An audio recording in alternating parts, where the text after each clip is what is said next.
주옵소서. 우리가 드리는 찬양과 영광의 시간을 받아 주옵소서. 아멘.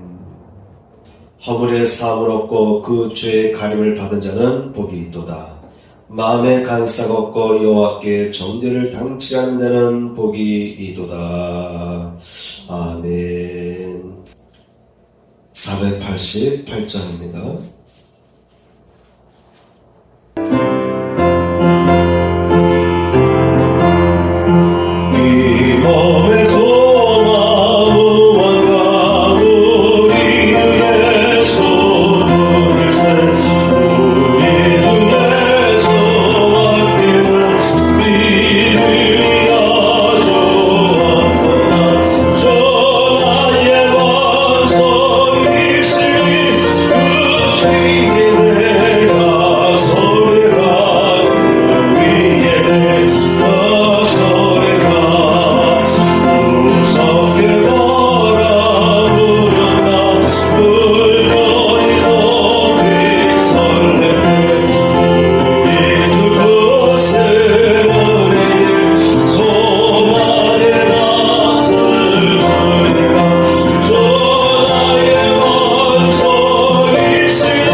여호와는 나의 산업과 내 잔의 소득이라는 주제로 말씀을 전하겠습니다.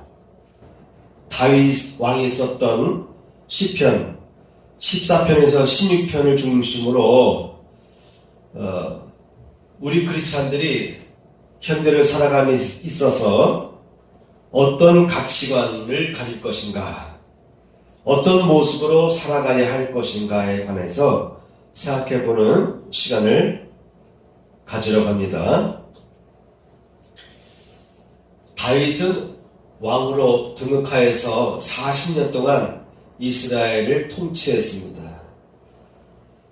그럼에도 불구하고 다윗은 왕의 면모보다는 기도자의 모습, 기도를 얼마나 깊이 하고 얼마나 기도에 중점을 뒀는지 다윗의 시편을 보게 되면 선지자의 수준에 올라섰다라고 볼 수가 있습니다. 다윗이 쓴 시편을 자세히 살펴보면 곳곳에 선지자로서 말할 수 있는, 보고 듣고 예언하는 그러한 내용들이 많이 담겨 있습니다. 이미 우리는 지난주에 고난주간을 지나면서 부활절을 맞이하였었는데, 고난주간에 우리가 묵상해야 될 성경 구절들이 사실은 다윗의 시편에 이미 예고되어 나와 있습니다. 메시아가 이 땅에 오시는데 뼈 하나 꺾이지 않는다, 상하지 않는다, 그런 내용이 있어요. 그 내용대로 예수는 십자가상에서 목숨을 잃으시는데 로마 병사가 와서 창으로 찌르지 않습니까? 근데 그 창이 뼈를 찌른 게 아니에요. 허리를 찔렀는데 거기서 물과 피, 진액들이 흘러나왔다고 되어 있죠. 왜 그랬냐면은 안식 때문에 십자가에 매달려 있는 흉측한 모습들을 가리기 위해서는 십자가 매달려 있는 죄수들을 끌어내려야 됐어요. 그래서 좌우에 있는 죄수들은 다리를 부러뜨렸습니다. 그런데 예수님께서는 이미 숨을 거두셨기 때문에 다리를 부러뜨리지 아니하고 로마 병사가 창 끝으로 예수님의 허리 부분을 찔렀던 거예요. 이러한 내용들이 다윗의 시, 기도하는 시죠. 그 시 속에 나옵니다. 한두 곳이 아니에요. 그래서 예수님께서는 다 이루었다. 그 예언대로 다 이루었다. 라고 하시면서 숨을 거두는 것입니다. 예수님께서 마신 그 신포도주, 그것도 다 예언되어 있어요. 그래서 신포도주를 마시면서 다 이루었다 하고 숨을 거뒀는데, 그러고 나서 로마 병사가 허리에 창을 찌르잖아요. 근데 창으로 허리를 찌르는 내용도 이미 예고되어 있는 내용입니다. 그래서 어떤 사람은 수학적인 확률로 계산할 때에 예수님께서 이 땅에 오실 것에 대한 예언들이 300여 가지가 있는데, 그런 것들이 동시에 예수님에게서 성취되려면은 그건 거의 무한대에 가깝다. 예? 그 정도의 확률이라고 그래요. 자, 다윗은 왕이었지만 그가 쓴 시편 내용을 보게 되면 얼마나 하나님을 사모하고 하나님 중심적으로 살아가려 노력했고 매 순간순간마다 기도하면서 살았다는 것이죠. 그런데 다윗 왕에게서 우리는 다윗의 시편을 보면서 일반 왕의 모습을 보기보다는 하나님 앞에 참으로 합당한 모습으로서의 왕, 또 나라를 어떻게 다스려야 될 것인가에 대한 여러 가지 통치적인 그 가치관들이 다윗의 시편에 다 기록되어 있다는 거예요. 그래서 오늘은 14편에서 16편까지 내용들을 중심으로 살펴보겠습니다. 자, 첫 번째는요, 가장 고귀한 존재로 창조된 인간에 대해서 생각해 보겠습니다. 하나님은 우주의 모든 만물을 창조하셨습니다. 창조된 모든 것은 어느 하나라도 헛되이 창조된 것은 없습니다. 농사를 짓다가 땅을 이렇게 파보면 뭐가 나와요? 여러 가지 벌레들이 나옵니다. 벌레 알도 나오고 또 징글징글한 지렁이도 나오고 또는 되게 빠르게 지나가는데 꼭 지네같이 생긴 그런 3cm 되려나 생긴 모양은 지네같이 생긴 거 팍 지나가기도 하고 땅속에 많이 있어요. 그때마다 놀랍니다. 아이고 깜짝이야. 징그럽기도 하고 무섭기도 하고 놀라요. 이런 것들은 없으면 어떨까 생각하는데 그런 또 땅속에 있는 생물들이 다 필요한 것 같습니다. 그 징그러운 지렁이도 땅속에 있어야만 땅이 옥토라는 것을 증거해 준다는 거예요. 농약을 잔뜩 뿌리면 땅속에 벌레들이 있을 수가 없잖아요. 그래도 지렁이가 꿈틀꿈틀거리는 걸 보게 되면 이 땅은 아직 건강한 땅이다. 그리고 지렁이가 땅속을 파고 다니면서 구멍을 내면서 땅속에도 공기 흐름이 있어야 돼요. 공기 흐름. 그 통로를 만들어주고 지렁이는 거의 다 몸 전체가 기름기로 이루어진 생물이잖아요. 그래서 땅을 기름지게도 만들고 좋게 만든다. 그렇게 얘기합니다. 이렇게 우리 주변에 있는 모든 생명체들은 하나하나 따져보면은 다 필요성이 있고 또 하나님께서 또 창조한 창조물이라고 하는 거예요. 어느 하나라도 헛되이 창조된 것이 없다고 하는 것입니다. 그런데 창조된 피조물들 중에서 으뜸이 바로 우리 사람이라는 것이죠. 이 우주에 창조된 모든 것 중에서 가장 신비롭고 오묘하게 가장 가치 있게 창조된 창조물은 바로 우리 사람이라고 하는 거예요. 우리 인간의 존재가 이렇게 귀한 거예요. 왜냐하면 사람만이 하나님의 형상에 따라 창조되었고 하나님께서 코에 생기를 불어넣어서 생체가 된 존재가 바로 우리 인간이기 때문에 그렇습니다. 그래서 우리 인간은 사람은 하나님의 형상을 가장 닮은 존재예요. 그래서 우리 인간은 하나님과 대화도 합니다. 하나님과 사랑의 교제도 나눕니다. 하나님은 미물 같은 우리 인간들과 대화하기 원하시고 우리에게 사랑을 베풀어 주시고 또 우리가 하나님을 사랑하기를 원하시는 존귀한 존재인 거예요.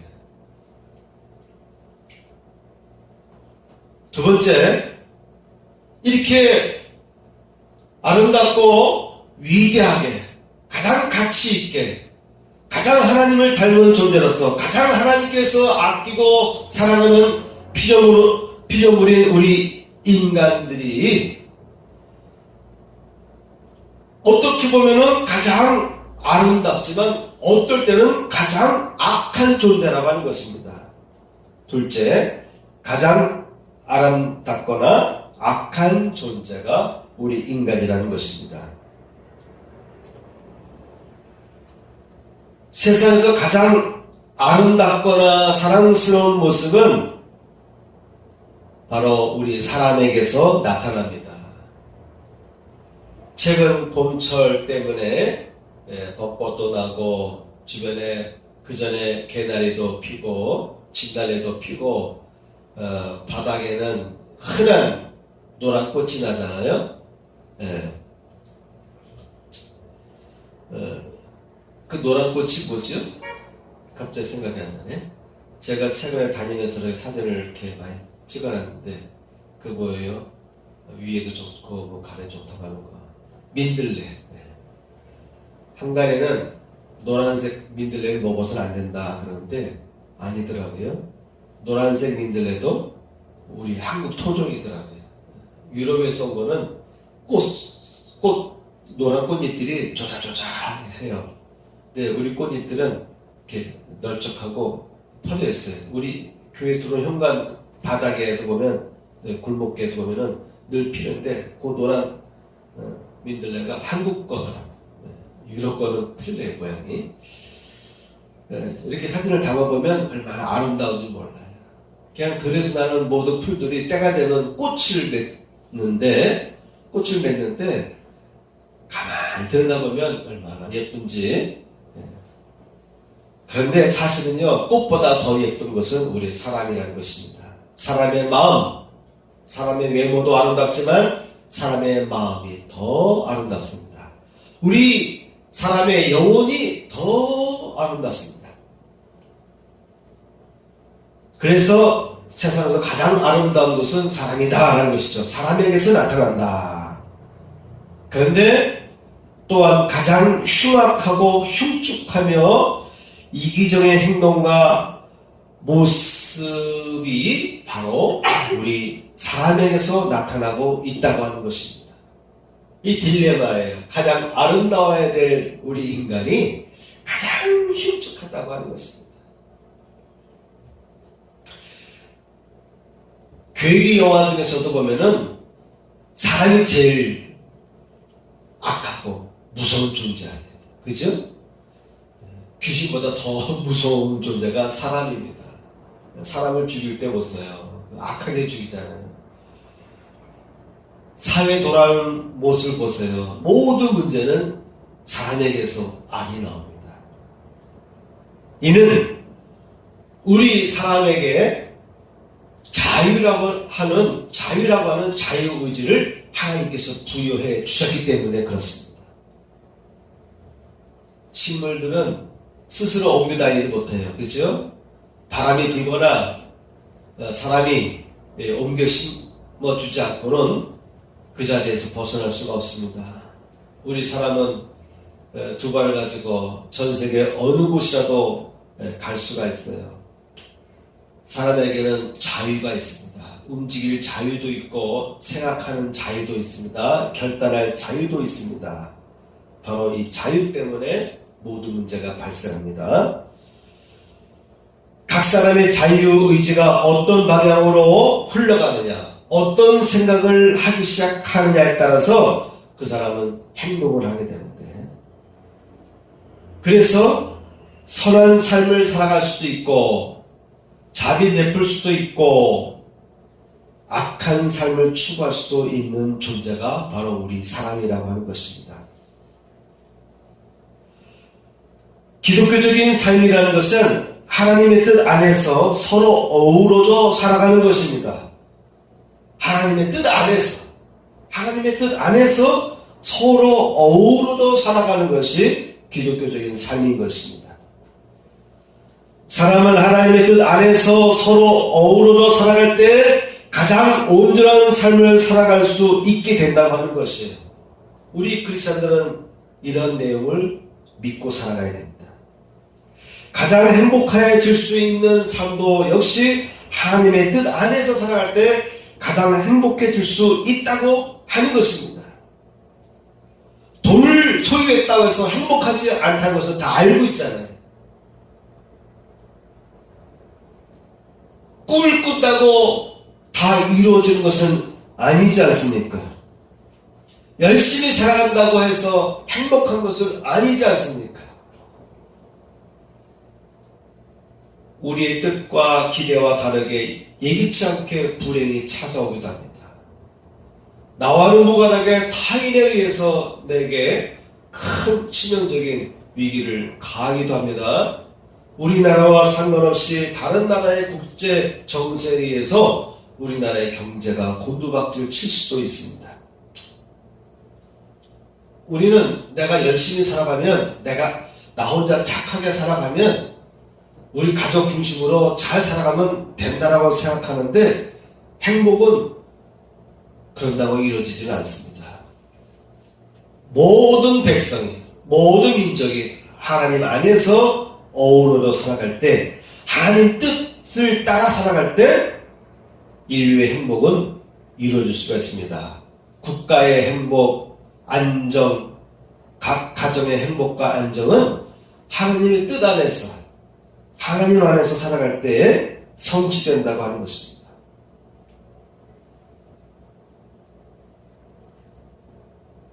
그런데 자유를 갖고 있는 우리 인간이 자기 본래의 모습을 툭 하면 잃어버리기 쉬워요. 그죠? 가장 고귀한 존재인 우리 인간들, 지금 대한민국만 보더라도 거의 다 대학교를 졸업했어요. 외국 사람들이 볼 때 대한민국을 제일 두려워하는 것이, 대한민국 군인들은 거의 다 대학을 나왔다, 이렇게 평가하는 부분이 있더라고요. 그렇듯이 우리 대한민국 사람들은 거의 대학교 문턱까지는 가봤고, 웬만하면 다 졸업을 한 사람들이에요. 대학 물을 먹었으면 좀 고상하게, 생각도 좀 넓게, 균형적으로 생각하고 사회를 분석하고 판단할 수 있는 능력이 형성되어야 됩니다.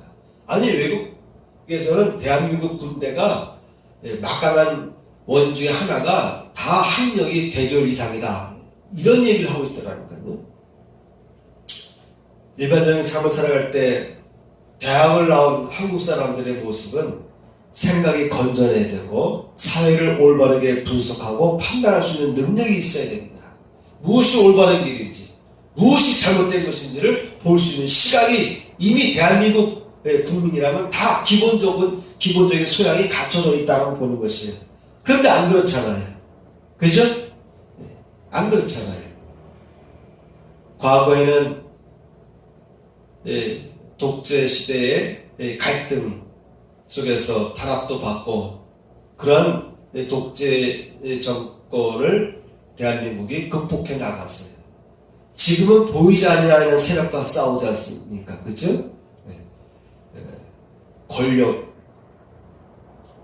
소유하는 사람들은 권력을 놓치고 싶지 않고, 권력 없는 사람들은 나도 나름대로 인간적인 삶을 살고 싶은데 아무리 노력해봐도 밑바닥 인생에서 허우적거릴 수밖에 없는데, 지금은 보이지 않는 전쟁이 일어나는 것 같아요. 돈과의 전쟁. 누가 더 돈을 많이 소유하느냐, 누가 더 부동산을 많이 소유하고, 누가 더 주식을 많이 소유해서 또 그 가진 것을 유지하기 위해서는 여러 가지 불법적인 것도 행하게 되는 거 아니겠습니까? 대학을 나온 대한민국 사람이라면 행복해야 되고, 가장 아름다운 삶을 추구해 나가고, 가장 균형적인 나라를 이루며 나아가야 되는데, 사실 따져보면 그렇지 않잖아요. 인간의 마음속에는 온갖 부패하고 어둡고 불의한 것들 가득 차 있지 않습니까? 왜 그렇습니까? 자율적인 욕망을, 이기적인 욕심을 넘어서는 안 되는 선에 갔을 때는 스스로 멈추고 컨트롤하고 통제할 수 있는 이 능력이 결여되어 있기 때문에 그렇습니다. 인간은 본성에서 우러나오는 솟아나는 비전과 욕망을 향해 나아가는 존재예요. 그건 잘못된 것이 아닙니다.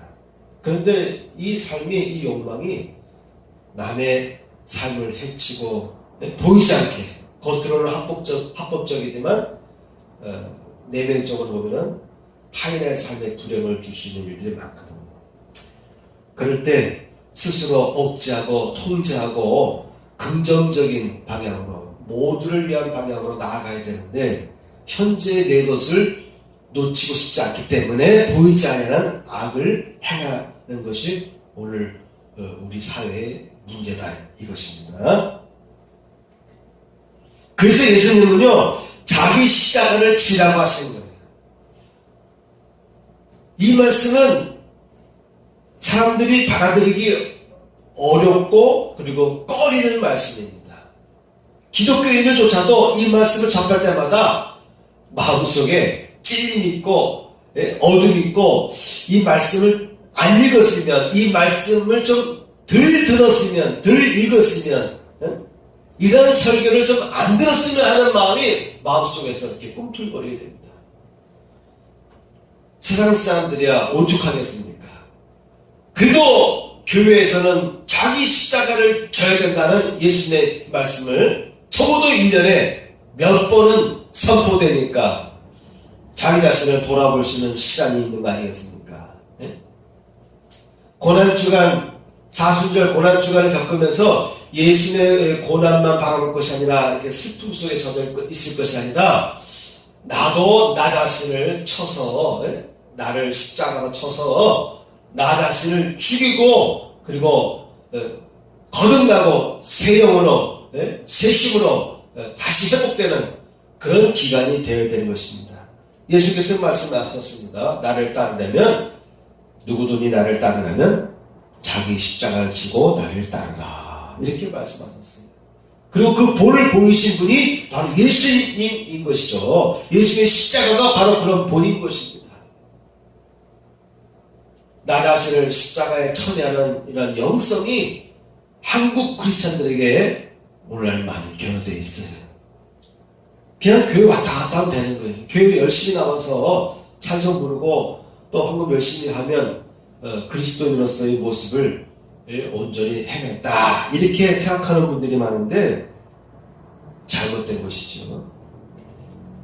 자기를 처리할 수 있는 자기 영성, 자기 십자가를 짊어질 수 있는, 자기를 죽이는 경험, 자기가 죽는 경험, 자기를 죽음에 내어놓을 수 있는, 자기 자아를 내려놓을 수 있는 이런 자기와의 싸움에 능숙한 영성을 소유한 자가 그리스도인의 영성으로서 쫓아가야 될 모델이다, 이렇게 여겨야 된다. 이 영성을 추구하지 못할 때에 결국은 사회에는 문제가 발생해요. 그 바깥에 있는 하나님과 상관없는 사람들이야 세상의 법과 규례에 따라 살아가지만, 우리 크리스찬은 자발적으로 세상에 빛이 되어야 되는 것이죠. 세상에 빛이 된다는 의미는 적어도 우리 크리스찬들은 자기 십자가를 짊어주시는 능력 가운데 살아가야만이, 그래야 하나님과 한 뜻으로 살아갈 수 있는 것입니다. 예수는 이 땅에 빛으로 오셨습니다. 어둠을 물리치는 빛으로 오셨습니다. 그 빛을 받은 우리 크리스찬들 역시 빛을 품은 존재로 살아가는 거예요. 그래서 예수께서 말씀하시기를 너희는 세상의 빛이다, 이렇게 말씀하지 않았습니까? 너희는 세상의 소금이요 너희는 세상의 빛이다. 이런 면에서 우리 크리스찬들이 방역에도 철저하게 모범을 보여야 되고, 모든 면에서 우리들이 세상 사람보다 더 윤리적이어야 되고, 더 양심적이어야 되고, 더 희생적인 모습으로 살아가야 되는 것입니다. 사람이 살아가면서 겪게 되는 모든 문제는 자연적인 부분에 의해서 발생하는 것보다는, 물론 자연적인 부분에 의해서, 자연적인 재해에 의해서 발생하는 부분도 때에 따라서 심각할 때가 있습니다. 그런데 그런 문제보다는 사실은 사람과 사람의 관계에서 발생하는, 긴장 관계에서 발생하는 것들이 대부분이고, 그런 것들이 사실은 치명적이라고 하는 것입니다. 태풍이 지나가고 난 자리에는 아수라장이 되기도 합니다. 그래도 한 계절이 지나가고 나면 어느 정도 다 정리 정도 되고, 떨어진 간판 새로 다 붙이고, 집안까지 들어왔던 곳에 청소하다 보면은 진흙이 들어와 있기도 하고, 그걸 다 청소해서 다시 잡아 깔고 그렇게 살아가요. 그런데 사람과 사람과의 관계 속에서 발생해서 낳는 그 상처의 흔적은요, 때에 따라서는 치명적일 때가 많습니다. 가장 치명적인 고통을 가져다 주는 문제도 역시 인간의 역학적인 관계에서 발생하는 것들이 대부분인 것입니다. 이는 우리 사람이 갖고 있는 특성으로서 가장 복잡하고 미묘한 심리작용에 의해서 발생하는 것이에요. 부부관계에서도요, 행복하게 살아가려면 쉬워요. 그런데 부부관계에서도 보면은 하지 말아야 될 말을 툭 내뱉기도 하고, 건드려서는 안 될 말을 자꾸 내뱉어서 간섭을 하게 되고, 그러다 보면은 다툼이 발생하는 거예요. 제일 다투지 말아야 되고 제일 서로 위하면서 살아가야 될 연인이나 부부관계도 시간이 좀 지나가 보세요. 다툼이 생깁니다. 갈등이 오는 거예요. 왜냐하면 인간은 어떻게 보면 아주 복잡한 미묘한 심리적인 작용을 갖고 살아가기 때문에 그렇습니다. 이걸 어느 정도 통제할 수 있어야 돼. 이런 걸 스스로 통제할 수 있고 건전한 삶을 살기 위해서 우리는 학문을 배우는 거예요. 대학 학문을 배우는 거예요. 인문학을 배우는 거예요. 그런데 인간은 이런 부분에서 매번 실수합니다. 서울대 나왔다고 해서 그 사람이 정신이 건강하냐? 우리나라에 서울대 나온 사람들 얼마나 많아요. 그 똑똑한 동네의 사람들이 제대로 나라를 꾸며갔다면 우리나라가 얼마나 아름다운 나라가 되겠어요. 그런데 안 그렇잖아요. 그렇죠? 대학 나왔든 대학 못 나왔든 중퇴했든 중고등학교를 못 나온 사람이든 사람은 다 배웠든 못 배웠든 아주 복잡한 심성을 갖고 있기 때문에 때에 따라서는 선하기도 하고 때에 따라서는 악을 선택하기도 하는 것입니다. 그래서 사람은 믿음의 대상이 결코 아니라고 하는 것입니다. 우리 크리스찬은 우리 기독교적인 관점에서 볼 때는 사람은 믿음의 대상이 아니라고 하는 것입니다. 사람에 대해서 기대할 수는 있어요. 기대할 수 있지만 믿음의 대상은 아니라는 것입니다. 우리의 믿음의 대상은 오직 말씀밖에 없어요. 하나님밖에 없습니다. 예수 그리스도만이 우리의 믿음의 대상인 것입니다. 우리 주변에는 사람을 믿다가 크게 실망하여 상처를 입은 사람들이 많이 있습니다. 단지 실망에 그치지 않고 사람을 꺼리거나 염세주의에 빠지기도 하고 심한 우울증에 시달리기도 합니다. 사람 때문에. 가까이 지내던 사람과의 관계가 틀어지면서 상처를 받음으로 인해서 그것이 심각한 결과를 낳는데 사람을 멀리하게 되고 세상을 등지기도 하고, 또 어떤 사람은 자연 속으로 들어가요. 에이, 인간들 꼴보기 싫다 하고 산속에 들어서 혼자 자연과 더불어 살아가는 사람들도 많이 있습니다. 우울증에 시달리는 사람들이 많이 있어요. 사람과의 관계에서 오는 상처 때문에 그렇습니다. 사람은 가장 아름다운 모습을 창출할 수 있고 가장 아름답게 보일 수도 있지만 가장 흉측한 모습으로 전락할 수도 있는 존재라고 하는 것이 있죠. 왜냐하면 사람에게 있어서 생각이라는 이 작용 때문에 그렇습니다.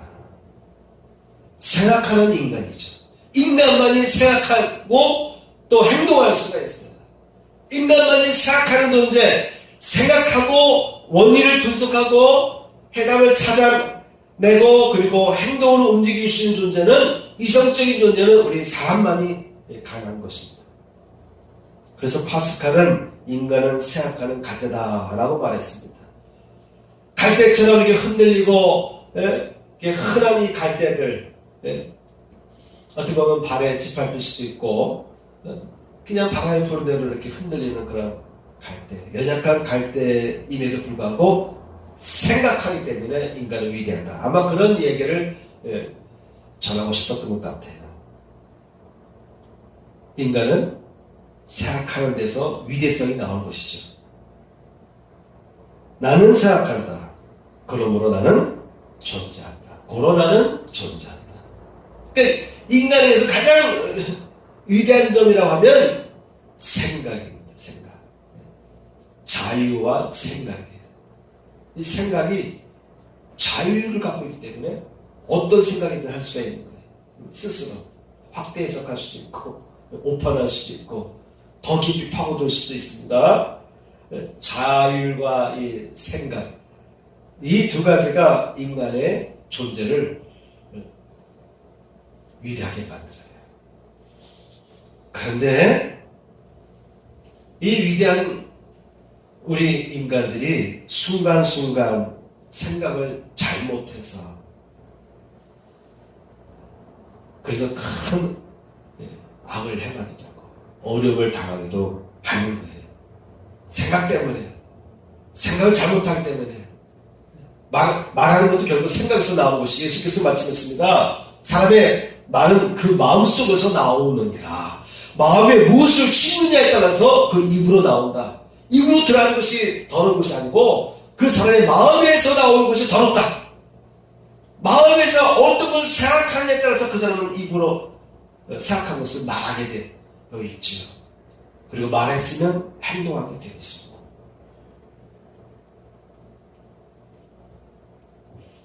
우리는 세상에 빛을 전하는 존재가 되어야 되는데 우리가 어둠일 때가 있어요. 어둠을 일으킬 때가 있습니다. 크리스찬들이 어둠에 빠져 있을 때가 있습니다.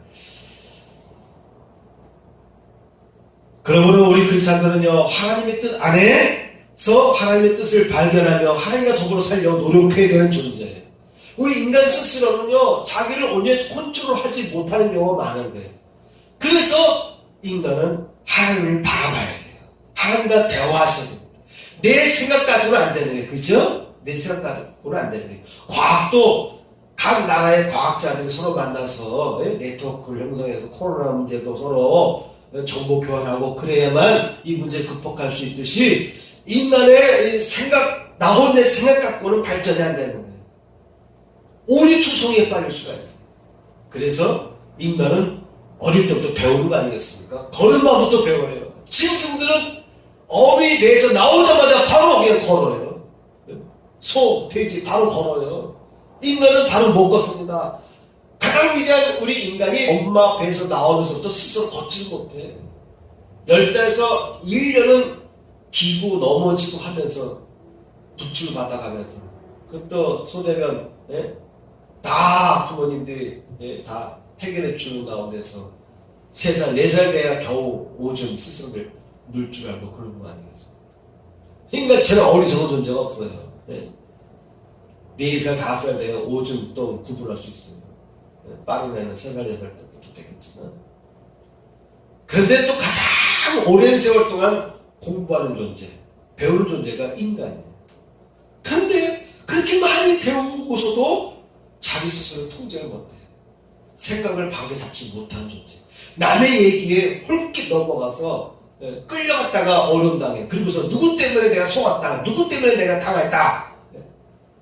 속을 수 있습니다. 어려움당할 수도 있습니다. 그런데 내가 정신 차리지 않고 제대로 분석하지 않고 따라갔다가 당하고서 남 때문에 내가 어려움당했다. 이렇게 말하는 분들이 있습니다. 스스로 반성하셔야 됩니다. 그래서 사람은 스스로 믿으면 안 돼요. 그래서 사람은 믿음의 대상이 절대 될 수가 없는 거예요. 그래서 예수께서 말씀하신 거예요. 너 자신을 십자가에 처리하여라. 너 자신을 십자가에 죽여봐라. 너 자신이 죽어봐라. 나는 원래 혈기가 이래서 할 수 없어요. 소리 지를 수밖에 없어요. 너 소리 지르는 거 죽여봐. 너 자신부터 죽여라. 그래야 능력이 나타납니다. 그래야 신의 능력이 나타나고 속에서 말이죠. 비전이 떠오르고 말이죠. 예언적인 말이 나오고 비전 하나님께서 막 주시는 거예요. 다윗 왕이 그런 사람이에요. 세 번째입니다. 하나님은 그래서 구보 살펴보시는 것입니다. 서두에 말했죠. 하나님의 가장 큰 관심은 누구라고요? 우리 인간이라. 하나님 형상대로 지음받았거든요. 자율과 생각을 하는 존재이기 때문에. 그래서 인간에게 가장 관심을 갖고 계십니다. 그래서 하나님은요, 우리들이 어떻게 살아가는가를 구보 살펴보십니다. 항상 구보 살펴보셔요. 하나님께서 항상 매 순간순간 여러분을 구보 살펴보신다는 것입니다. 오직 사람만이 하나님의 형상대로 지음을 받은 존재이기 때문에 하나님의 자녀로서 하나님을 아버지가 부를 수 있는 자격을 갖춘 존재이기 때문에 우리 크리스찬들은요, 하나님의 자녀로서의 모습을 갖고 살아가셔야 됩니다. 그래서 하나님은 늘 바라보십니다. 우리가 하나님의 자녀로서 살아가고 있는지, 하나님의 자녀다운 자부심을 갖고 하나님의 자녀로서의 삶을 살아가고 있는지를 보고 싶은 거예요. 자녀들이 학교 가잖아요, 그렇죠? 그러면 부모님들은 우리 애가 학교 가서 잘 적응하는지, 선생님 말씀을 잘 듣는지, 잘 듣고 이해하는지, 친구들과 잘 지내는지 궁금해요. 그죠? 그래서 아이가 오자마자 물어봅니다. 오늘 누구와 만났니? 뭐 먹었니? 친구가 무슨 얘기를 하니? 선생님한테 뭘 배웠니? 자꾸 물어봐요. 하나님도 그런 거예요. 우리에 대해서 엄청나게 궁금해하세요. 그래서 구보 살피십니다. 하늘에서 이 땅을 향해서 관심을 가지시고 바라보면서 한 사람들의 모습을 구보 살펴보신다는 거예요. 구보 살펴보신다고 다윗은 이렇게 쓰고 있습니다.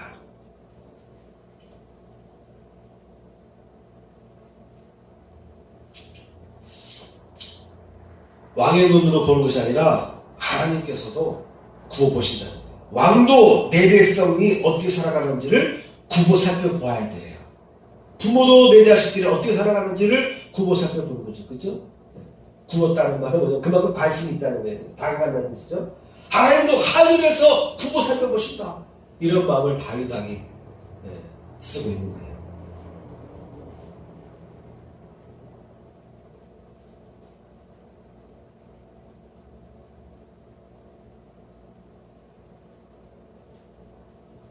시편 14편을 보겠습니다. 2절에서 5절 내용을 보겠습니다. 여호와께서 하늘에서 인생을 굽어 살피사 지각이 있어 하나님을 찾는 자가 있는가 보려 하신즉 다 치우쳐 함께 더러운 자가 되고 선을 행하는 자가 없으니 하나도 없도다. 재앙을 행하는 자는 다 무지하냐. 그들이 떡 먹듯이 내 백성을 먹으면서 여호와를 부르지 아니하는도다. 다윗이 하나님의 심정으로 쓰고 있는 거예요. 하나님의 심정으로. 이런 내용들을 환상으로 받거나 계시로 들어줄 수도 있는데 어쨌든 지금 하나님의 심정으로 이렇게 쓰고 있습니다. 그러나 거기서 그들은 두려워하였으니 하나님의 의인의 세대에 계시니로다. 이제 다윗의 마음으로 왔습니다.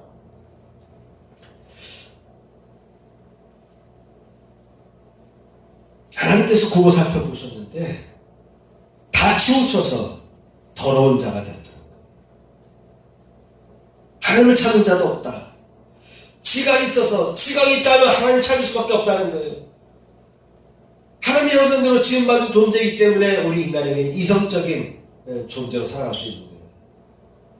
이 이성은 하나님께로부터 온 이성인 것입니다. 이 자유, 이것도 하나님께로부터 온 것입니다.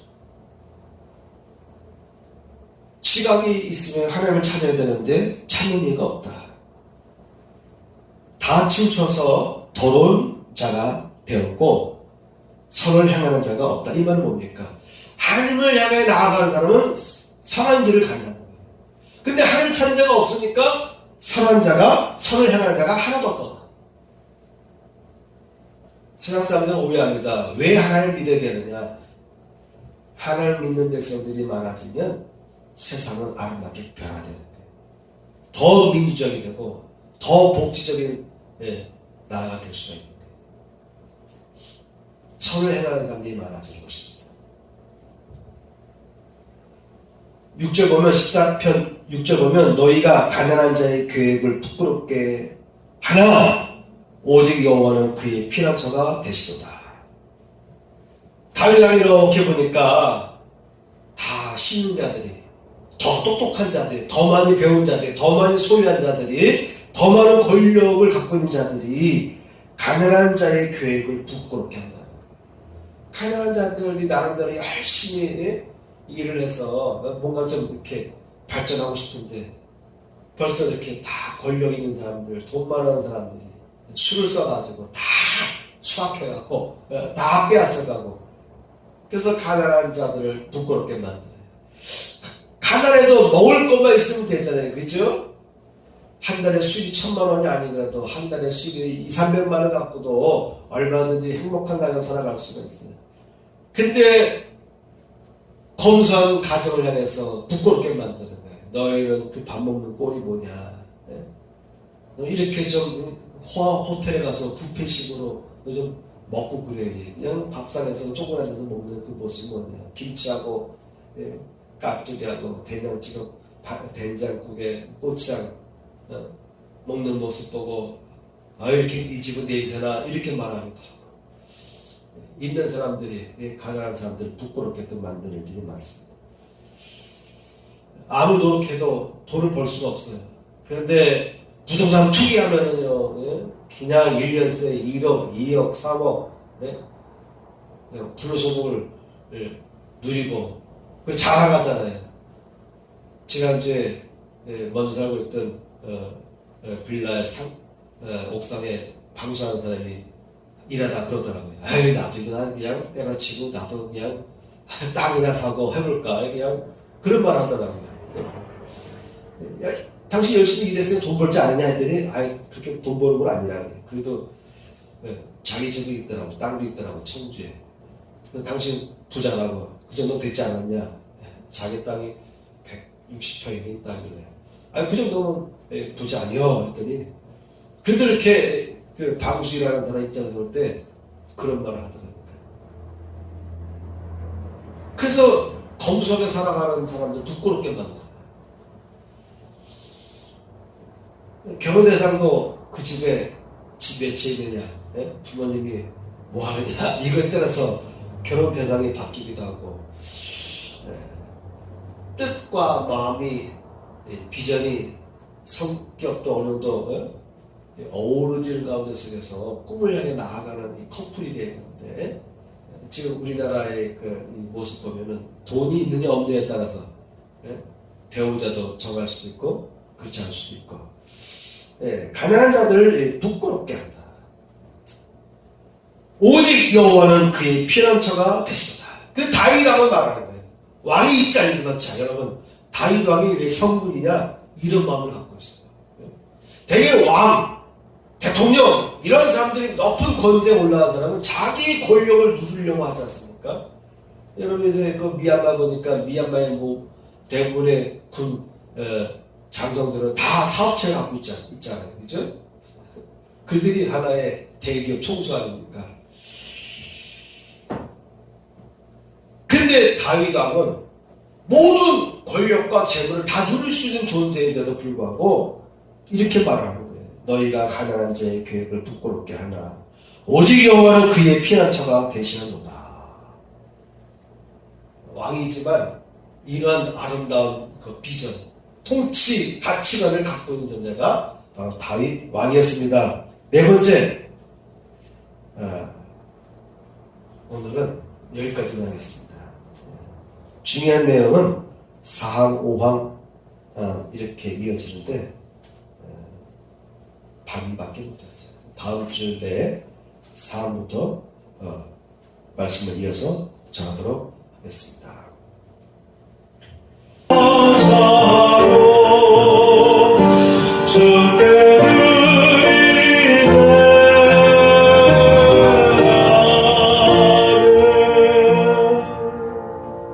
가슴을 써놓고 기도 올리겠습니다. 할렐루야. 하나님, 복된 나라 허락해 주시고 이 시간 하나님의 존재를 부르시되 하나님의 형상대로 지음받은 존재로서 하나님의 자녀로서의 모습을 살아가기를 원하시면서 저희를 불러주셨는데 이 시간 예배 가운데 저희가 하나님 앞에 귀한 것을 드립니다. 11조 드려지는 심령을 사랑해 주시고 저의 삶 속에 11조의 복이 임하게 하시고 감사 주의 이름을 드리는 손길마다 하나님이여 은혜를 더하여 주옵소서.